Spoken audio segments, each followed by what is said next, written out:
ဒီ blog လေးကတော့ပြီးခဲ့တဲ့ April တော့ကရဲ့ရှိမှာ Cherry Pan လေးနဲ့တပ်ပုံရင်ခဲ blog လေးပဲဖြစ်ပါတယ်ဒီ blog လေးရိုက်ထားကြပြီဆိုပေမဲ့ဆွေကအလုပ်တွေရှုံနေရတယ်ပေါ့နော်မ edit ဖြစ်တာ edit နေတော့လေတွေကတအားလဲတိုက်နေတယ်အဲကြောင့်မလို့ဆွေယူသွားတဲ့ tripod ကိုတော့မှလေမနေကိုလိုက်ဖမ်းပြီးတော့တပ်ပုံရင်ခဲရတယ်ပေါ့နော် tripod ကိုထောင်ထားလိုက်ပြီးဆိုရင်လေးရတိုက်တာနဲ့လေ box နဲ့ပြန်ကျသွားလိုက်ဆွေကပြန်လိုက်ဖမ်းလိုက်နဲ့တပ်ပုံတူတူချာချာရိုက်ရတယ်ကိုမရှိဘူးရဲ့မှန်တော့အိုင်နီယာဆွေက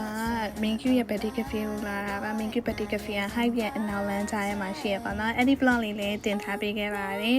Mink Betty Cafe ကိုလာရင်လည်း Hype ရှိမှာ Cherry Pan နဲ့အများကြီးပဲလှလာလေးပွင့်နေတာတွေ့လို့ရိုက်ခဲ့ရပါတော့သူများရေးဆိုလို့ရှိရင် Cherry Pan စီးဖို့ဆိုပြီးတော့ Hamnet တို့ပါလို့တကူတကသွားကြရဲဆိုရင်တော့တကူတကသွားဖို့အချိန်လည်းမရှိဘူးပြီးလည်းပြဆိုရင်အချိန်ပိုင်းအလောက်က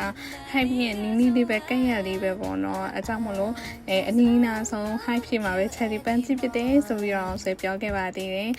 အဲ့ဒီက hype ဖြစ်မှာတပုံလဲတေးချက်တာလိုက်လဲပြီးတော့ဆိုရင်အလောက်ကိုတန်းသွားလာပါပဲမမရဒီရက်ပြီးတော့နောက်တစ်ရက်က new and call constant ပဲဖြစ်ပါတယ်ဆိုရင်အဲ့အချိန်တော့ Mink Betty Cafe လဲသွားရင်နောက်နေ့ကျလို့ရှိရင် concert သွားမှာဆိုတဲ့စိတ်ကလေးနဲ့အရန်ကိုပျော်ရွှင်နေကြတာပေါ့နော် Cherry Pan ပွင့်တဲ့နေရတီဆိုရင် hype ဖြစ်မှာတအားလာတာမဟုတ်လို့တစ်ခါလောက်လာပြီးတော့တပုံလေးရိုက်ပါလို့ဆိုရင်ပြောချင်ပါတယ် vlog လေးကိုအဆုံးထိကြည့်ပြီးတဲ့အတွက်ကျေးဇူးပါနောက် vlog မှာပြန်တွေ့ကြမယ်နော်အညော